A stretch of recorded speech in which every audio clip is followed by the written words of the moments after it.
Oh, aquí está nuestra amiga, Jami Avilés. Yes, Estamos ready otra vez. Estamos ready, libreta en mano. Estamos listos. Perfecto, porque como yo les he mencionado anteriormente, número uno, qué rico es estar en casa. Así mismo. De verdad que yo me gozo y sigo agradecida mucho de ustedes. Qué bueno. Así que, como les dije anteriormente, en la Biblia hay historias de toda clase. Y esta historia de hoy nos invita a que nos hagamos un examen de la vista. Un examen de la vista. Un examen de la vista, pero de la vista espiritual. Okay. Así que por eso yo le titulé a esta historia Visión 2020. No se refiere al año, se refiere a esa agudeza visual. Y antes de comenzarla, para pues que todos estemos en el mismo canal, yo les quiero definir lo que quiere decir agudeza visual. Okay. Es bien importante que sepamos que esa es la máxima capacidad que nosotros tenemos para distinguir un objeto a la distancia. Para yo poderlos ver bien, yo tengo que tener buena agudeza, tengo que tener buena claridad. ¿Y cómo se mide esa agudeza visual? Pues sabemos que vamos a un especialista de la vista que averigüe que esta máquina que nos ponen al frente con muchos lentes así se llama foróptero. Miren qué nombre más raro. Y ahí es que uno le va dictando las letras y él nos clasifica en una escala. Si es 20-20, es porque tenemos 100% agudeza visual. Okay. Pero si la escala cambia y ese denominador o ese segundo número aumenta, nuestra vista está disminuyendo. O sea que si es 20-30, 20-90, nuestra vista necesita espejuelitos. Pero averigüe otra cosa más. Si hay 20, si nos clasifican 20-200, es porque nuestra vista está casi sin claridad. La única letra que puede ver una persona que tenga 20-200, esa primera letra, que casi siempre es la E. Esa es la única letra que ve. Wow. ¿Pero por qué les estoy diciendo esto? Como les dije, en nuestra historia de hoy, Visión 2020, que se encuentra para todo el que tenga su Biblia en Mateo, porque está en Mateo, en Marcos y en Lucas, pero yo escogí Mateo capítulo 13 y Marcos capítulo 6. Así que arrancamos. Dentro de la Biblia, esta historia se titula Jesús es rechazado en su ciudad natal, en su ciudad de origen. Y yo dividí la historia en 3 partecitas, para hacerlo bien fácil. Muy bien. En la primera parte, este relato es una continuidad de una historia que ya había pasado. Así que comienza diciendo, después Jesús se fue de Capernaum y volvió con sus discípulos a su ciudad natal, Nazaret. El sábado o el Shabbat fue a enseñar a la sinagoga. Todos estaban aturdidos, todos estaban abrumados de asombro.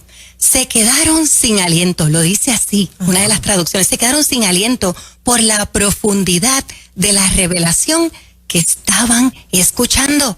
Se decían unos a otros, pero ¿y de dónde ha sacado este hombre tanta sabiduría y poderes milagrosos? ¿De dónde ha sacado esas ideas tan profundas? Yo le llamo a ese momento de la historia el wow moment. Sí, porque Jesús los impresionó, él se robó el show. Pero le puse el subtítulo Agudeza Visual 2020. ¿Por qué? Porque los habitantes de Nazaret fueron capaces en ese momento de ver a un hombre que conocían, pero ver la grandeza, lo sobrenatural que estaba en él. Exacto. Así que ellos estaban muy claros de lo que vieron. Estaban viendo clarito. Clarito. Pero ahí vamos a la segunda parte, que es un minuto después. Un minuto después, de repente, ellos empezaron a decir, pero espérate, Moraima, este no es el hijo del carpintero. No se llama su mamá María, Fernán, y sus hermanos no son José, Simón, Judá y Jacob. Pero es que las hermanas de este viven aquí con nosotros en Nazaret. ¿De dónde sacó esa revelación y poder este muchacho? Si hubiese habido un puertorriqueño allí, de seguro que hubiese dicho, pero ¿y este? ¿Qué se cree? Míralo ahora, que guille. ¿La que sí? Por eso quiero también resaltarles algo. La profesión de carpintero en los tiempos de Jesús era una profesión respetada. Sí, porque los carpinteros no era que se limitaban a trabajar con madera y hacer mesas. Ellos eran lo que nosotros le llamaríamos hoy día un contratista. O sea, José era un contratista que trabajaba con todo tipo de materiales y hacía todo tipo de construcciones y conocía todo tipo de diseños. ¿Por qué les estoy diciendo esto? Porque cuando los residentes de Nazaret dijeron, pero este no es el hijo del carpintero, ellos no estaban menospreciando la profesión de carpintería de su papá. Ellos estaban limitando la posibilidad de creer y de ver que Jesús era el Hijo de Dios. Lo estaban dando por default. Su campo de competencia es la madera, es la carpintería, y él está fuera de esa competencia. ¿Por qué? ¿Qué hace aquí hablando? Ajá. Así que por eso le puse a esta parte agudeza visual 2090. ¿Por qué? Porque su vista se estaba limitando. Ellos no podían ver más allá de lo que conocían de Jesús y de lo que sabían de su familia. Sí, lo quisieron meter en una cajita. Exactamente. Y ahora viene la tercera parte. Ahora esto se pone mejor todavía. Y a esta parte le tuve que poner agudeza visual 20-200. Esto está pasando en minutos. Miren, la gente se ofendió y empezó a ponerse en su contra. Estamos hablando de los que acaban de decir, wow. Sí. De momento, pero empezaron a razonar.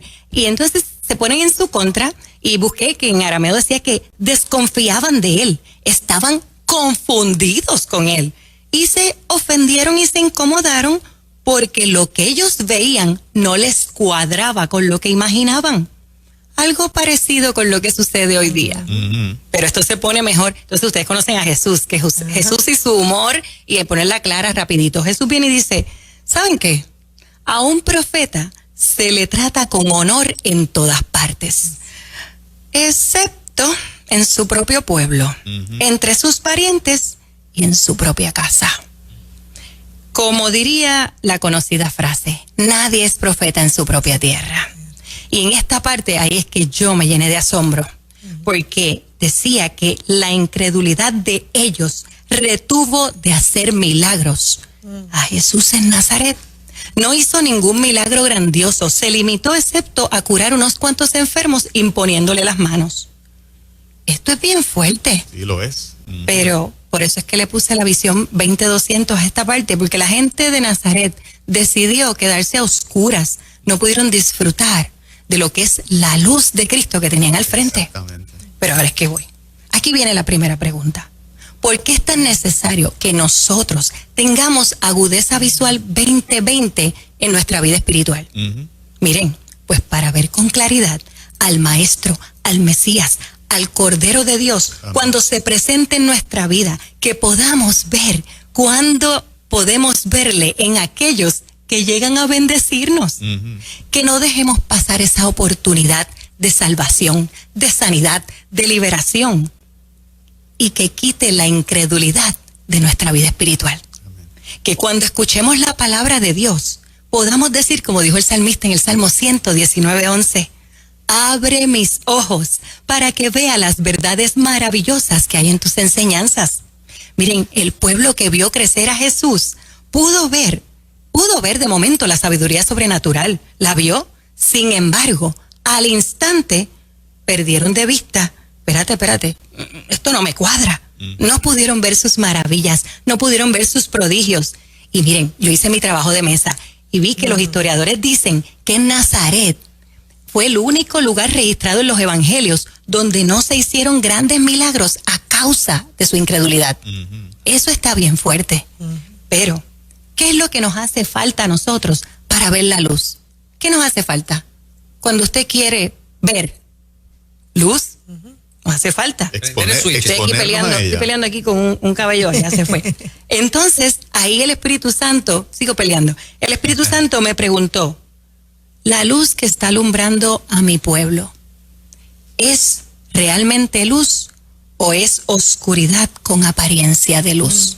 Y yo le dije, Señor, oscuridad con apariencia de luz. Seguí buscando en la palabra y Jesús ya contestó esta pregunta. Miren, en Lucas 11, 34 al 36, miren qué bello está esto. Tu ojo es una lámpara que da luz a tu cuerpo. Cuando tu ojo es bueno, todo tu cuerpo está lleno de luz. Pero cuando tu ojo es malo, tu cuerpo está lleno de oscuridad. Asegúrate de que la luz que crees tener no sea en realidad oscuridad. Wow. ¡Auch! Tenemos que tener ojos buenos, ojos correctos. ¿Y cómo tener ojos buenos? ¿Qué nos ensuciaría? ¿Qué nos daña el ojito? En este caso, el espiritual. Dos cositas. Micropartículas de sucio y enfermedad en los ojos. Y tú dices, pero ¿cómo yo sé cuando mi ojo espiritual se está ensuciando? Esto es bien fácil, miren, esto no es difícil. Cuando nuestra vista espiritual se empieza a tornar borrosa, empezamos a cometer equivocaciones y errores por falta de visión. Si nos cuesta trabajo ver a esta persona que Dios está interviniendo en todas sus áreas de su vida y verlo en nosotros mismos, que está interviniendo, mire, todo, es que se nos está opacando la claridad de nuestra vista espiritual. Mire, y esta es la parte que tocó mi vida. Cuando juzgamos a las personas por lo que vemos, y peor aún, cuando los ofendimos, que empezamos a escribir cositas en las redes, cuando empezamos a hacerles faltas de respeto, cuando entonces los traicionamos, eso es señal de que estamos viéndolos a través de sucio. Ese sucio está en nuestro ojo. Eso es así. Dice Mateo 7:3, y esto es la versión traducción del lenguaje actual, me encantó. ¿Por qué te fijas en lo malo que hacen otros y no te das cuenta de las muchas cosas malas que haces tú? Es como si te fijaras que en el ojo del otro hay una basurita y no te dieras cuenta que en tu ojo hay una rama. ¡Auch! Entonces, esta rama es la que le permite a Satanás que nos presente como esta realidad que es tan mentirosa y nosotros la veamos como verdad. Y ahí es que vienen los errores fatales. Y entonces comenzamos a hablar como la gente de Nazaret. Muchachos, si yo conozco a esta muchacha, imposible, esta muchacha no estudió. Dueña de negocio. Nah, eso tiene que haber truco ahí. O cuando empezamos a decir, muchachos, yo conozco la pata que coge a Juan Carlos.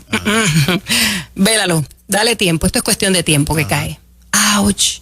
La gente de Nazaret vio a Jesús a través de algo que ensucia demasiado nuestra visión espiritual y se llama la familiaridad. Cuando nosotros conocemos a alguien, tenemos que tener cuidado. Tenemos que respetar y amar a la gente que conocemos y a nuestros familiares, porque Dios puede usar a quien quiera, cuando quiera, como Él quiera. Él puede volver a ese insignificante en una autoridad que esté sobre todos, en cualquier momento. Así que yo le llamé a este momento de donde cuando las partículas de sucio están en nuestro ojo, es como cuando uno va guiando con el cristal sucio y no tienes agua en el parabrisas. Eso es una probabilidad de choque tan alta que tenemos que tener cuidado. Y hoy el Espíritu Santo nos está invitando a limpiar y a aclarar nuestra visión. En todo, mire amado, en todo, oyente, televidente de Nueva Vida, todo lo que te impida, es hora de eliminar. Número 1, la familiaridad. Esa es la que opaca el respeto. Número 2, el conocimiento humano que opaca la sabiduría divina. El razonamiento, ese opaca la fe. Pero y como ya les dije, esto es lo que nos ensucia. ¿Qué nos enferma? Pues ahora esto, ya estoy terminando. A grosso modo les voy a dar como los médicos que te dan síntomas, diagnóstico y tratamiento. Estoy como el doctor William, que lo estaba escuchando. Aquí vamos. Constantemente dudamos de las personas que Dios nos coloca al frente. No podemos entender con claridad cuando estamos escuchando o leyendo la palabra.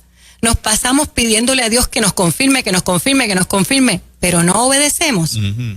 Diagnóstico, catarata espiritual. Tratamiento, entregar esa racionalización y esa incredulidad al cirujano de la vista espiritual para que opere y limpie nuestra mente y estos pensamientos que ya son predeterminados y que son inservibles.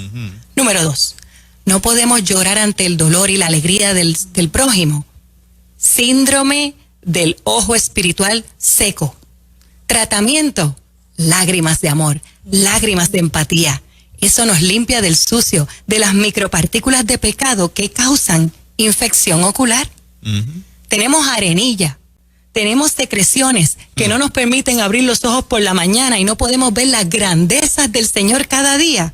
Conjuntivitis espiritual. Miren, apartemos la mirada de lo que no nos crece. Vamos a usar ese antibiótico que fue ese sacrificio en la cruz. Ese sacrificio que no tiene precio, porque me dicen que el antibiótico de conjuntivitis es bien caro.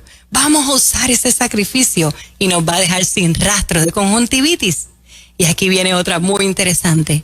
No vemos que hoy nosotros o nuestro prójimo, y esto tú lo hablas mucho, Mori, estamos más adelantados hoy que lo que estábamos hace 6 meses. Mire, cuando no podemos ver y seguimos insistiendo en esa promesa que me dieron, pero no vemos lo que hemos adelantado hoy, eso se llama hipermetropía espiritual. ¿Sí? Como les dije hace 2 semanas, cuando creemos en Dios, la bendición comienza en el aquí y en el ahora. Y ya termino con las 2 que coronan las enfermedades que nos enferman, la visión espiritual. Miren, cuando vemos la bendición, solamente cuando tenemos algo a la mano y no podemos ver más allá de nuestras posibilidades, eso es miopía espiritual. Si Dios prometió, Fernán, Él lo cumplirá. Las pruebas y los problemas no nos están dejando ver la luz al final del túnel, pero también cuando estoy en esta prueba amarga, no puedo sentir a Jesús a mi lado. Mira, no lo sientes ahí, al lado del hospital donde estás, no lo sientes en ese closet donde te metes y te encierras, en el baño donde no quieres que nadie te escuche. Estás teniendo astigmatismo espiritual. Mira, detente. Esto es el mensaje que el Espíritu me daba hoy para ti, oyente y televidente. Detente, escucha, observa bien. Hoy el Espíritu de Dios te dice, cálmate, estoy contigo, te estoy abrazando y no te estás dando cuenta. Y por último, si tu visión se limita a ver solo lo que quieres ver, como los de Nazaret, no puedes ver más allá de tus ideas preconcebidas. Estás viendo oscuridad en algunas áreas de tu vida. Diagnóstico, glaucoma espiritual. ¿Saben qué? La glaucoma se le llama el ladrón silencioso de la visión.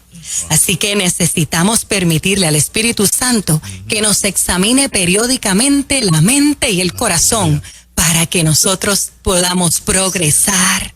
Oyente, televidente de Nueva Vida, si te has identificado con una o con algunas de estas enfermedades, necesitas urgentemente al oftalmólogo del cielo, a Jesús de Nazaret.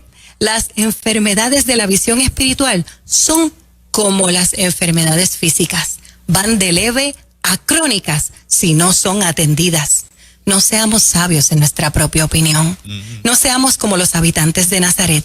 Jesús, ¿saben lo que pasó? Terminó abandonando a Nazaret. Se fue.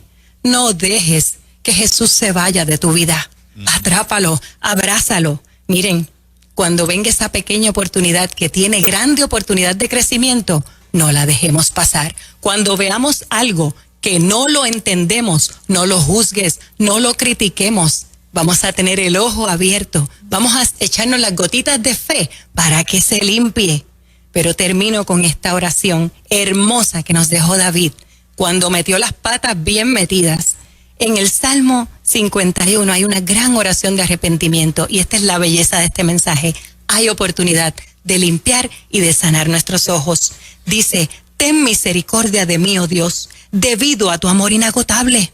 A causa de tu gran compasión, borra la mancha de mis pecados, lávame de la culpa hasta que quede limpio y purifícame de mis pecados.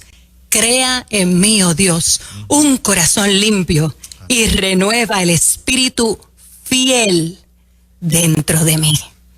Arrepentidos de corazón frente a nuestro Padre, quedaremos limpios y sanos con una visión 2020. Bendiciones en extremo. Qué poderosa esa palabra esta mañana. Demasiado. Esa comparación con el oftalmólogo y las condiciones del ojo a nivel natural con la comparación para lo espiritual, extraordinario. Me fascinó. Qué bueno. Y que esa ceguera puede ser permanente si no se acude a un oftalmólogo a tiempo. Así mismo es. Puede ser permanente. Entonces, una de las cosas más importantes que tenemos es la vista. Amén. A veces uno es tan terco. Yo me he cogido unas cuantas veces intentando seguir caminando hacia adelante sabiendo que los espejuelos están sucios. Sí, sí, sí. Teniendo la valletita esa, tú sabes. Y me pasa con el wiper también. Sí. Chachi me dice, pero si tienes agua ahí, dale a eso. Exacto. Una vez se quiere caminar y ver bien sabiendo que tiene que limpiar. Amén. Así mismo es. Esto fue una gran enseñanza para mí. Dios me los bendiga. Y ya saben que estamos disponibles en changelifenow.com o en el 787-969-0078. Acabo de descubrir que tiene un canal de YouTube. Me lo enviaron. Sí, tenemos el canal de YouTube. Por favor, suscríbanse para que puedan ver la palabra que el Señor nos ha dado. Así mismo como Mami Avilés en YouTube. Como Change in Life Ministries. Change in Life. Change in Life Ministries. Excelente, Gracias. bendiciones. Jami Avilés en Ruta Nueva Vida 97.7.